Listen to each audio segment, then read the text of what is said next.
اللہ تعالیٰ اپنی مہربانی فرمائے۔ اللہ میں مدینہ منورہ میں تھا، وہاں ہمارے بزرگ استاد حضرت مولانا عبدالقادر صاحب دام برکات ملالیہ تقریباً 42 سال سے مدینہ منورہ میں مقیم ہیں۔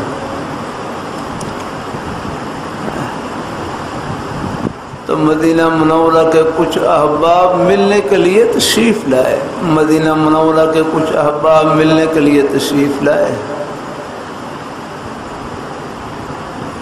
اللہ تعالیٰ اپنی مہربانی فرمائے،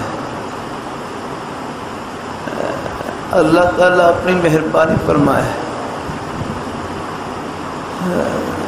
اللہ تعالیٰ اپنی بارگاہ مقبول فرمائے۔ تو اللہ تعالیٰ اپنی مہربانی فرمائے۔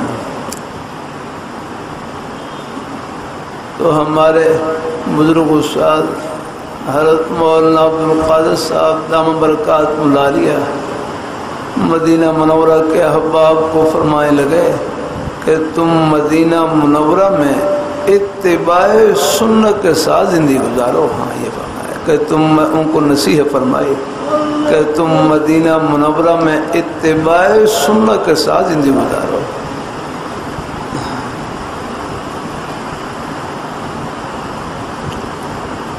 پھر فرمائے لگے کہ ایک آدمی اتباع سنت کے ساتھ زندگی گزار رہا ہے، وہ دنیا کے جس کونے میں موجود ہو، مشرق میں ہو یا مغرب میں، اس کی دوری حضوری سے کم نہیں ہے۔ وہ دور رہ کر مدینہ منورہ میں ہے آئے کہ حضور کی روح مبارک کو ٹھنڈک پہنچا رہے ہیں آمینہ۔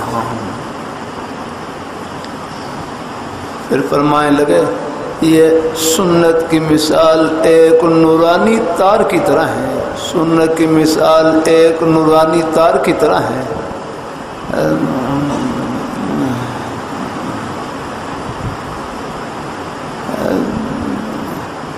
اللہ تعالیٰ اپنی مہربانی کہ سنت کی مثال ایک نورانی تار کی طرح ہے جو اپنے پاور ہاؤس سے جڑی ہوئی ہو۔